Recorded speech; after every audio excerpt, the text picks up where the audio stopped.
The Ministry of Education has justified the commencement of the 2023-2024 academic year on December 4, 2024.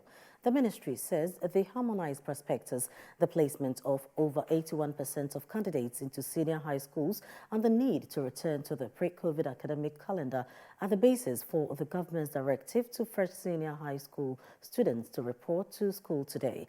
The Minister of Education, Dr. Yao Osei-Duchum, is addressing Parliament, said adequate measures have been put in place for the start of the 2023-2024 academic calendar. On Thursday, Parliament issued a reprimand to the Ministry of Education, urging a reconsideration of its decision for incoming senior high school students to commence classes on December 4, 2023. Despite this, the Ghana Education Service remained firm in its stance, insisting that students should adhere to the original reporting date on Monday. The Minister of Education, Dr. Yao Osei-Duchum, defended the decision during a session in Parliament, providing justifications for maintaining the specified commencement date for the 2023-2024 academic year. Mr. Speaker, a couple of initiatives this year have made it more convenient for students and parents to prepare for school opening. As at the time of placement release, 477,772 candidates, representing 81.56% of the students who qualified for placement were automatically placed. In addition, Mr. Speaker, for the first time, the Ministry of Education, with its relevant agencies and stakeholders, developed a national harmonized prospectus for all senior high school and TVET students. Since the introduction of the double-track calendar in 2018, a lot of teaching and non-teaching staff have been employed to lessen the workloads in our schools. As a matter of fact, the majority of teachers are only at post when a particular track is in session.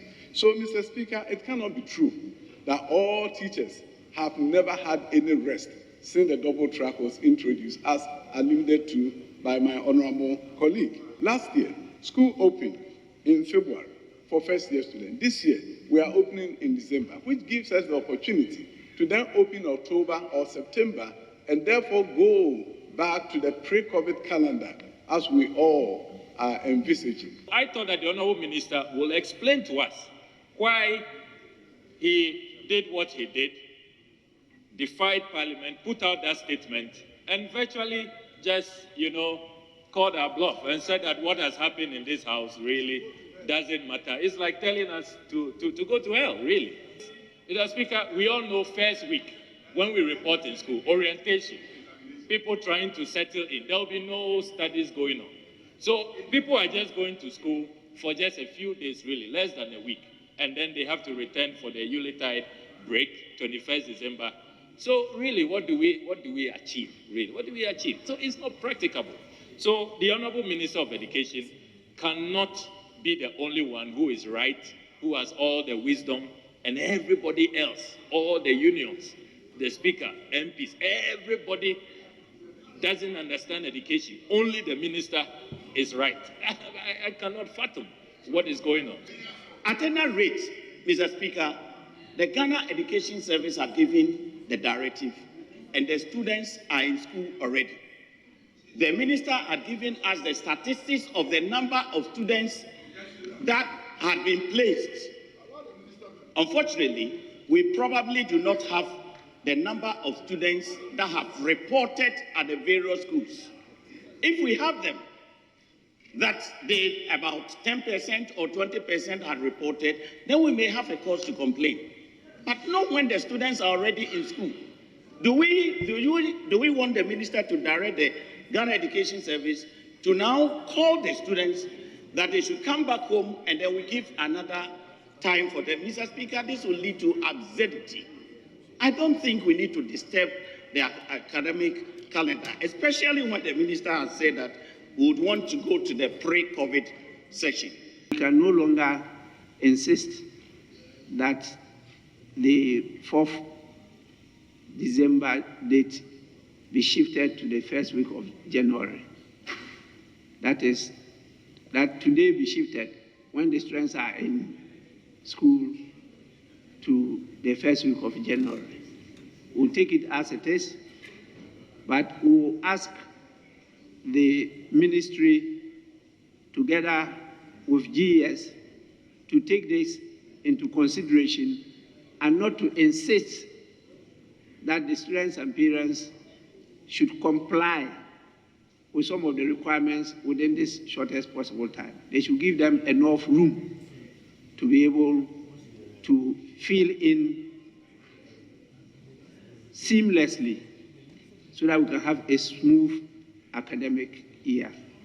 In addition to the education-related developments, the Speaker of Parliament, Alban Bagbin, informed the House of a letter from President Akufo-Addo.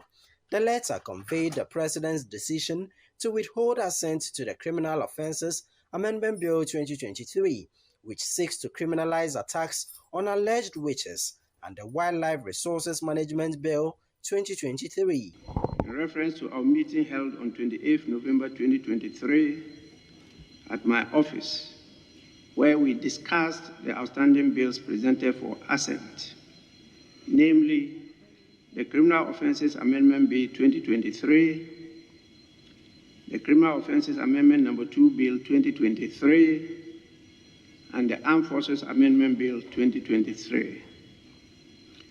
During our conversation, I raised specific constitutional concerns regarding these bills related to Article 108 of the Constitution, particularly the nature of these bills, which were introduced into Parliament as private members' bills, rather than being presented by or on my behalf.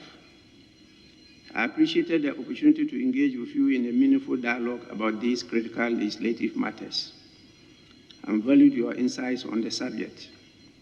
As I indicated, the contents of these bills have my support, but we need to ensure that they are enacted in line with established constitutional and legislative processes. Thus, after thorough consideration, and in light of the constitutional issues I pointed out during our meeting, I am unable to assent to these bills.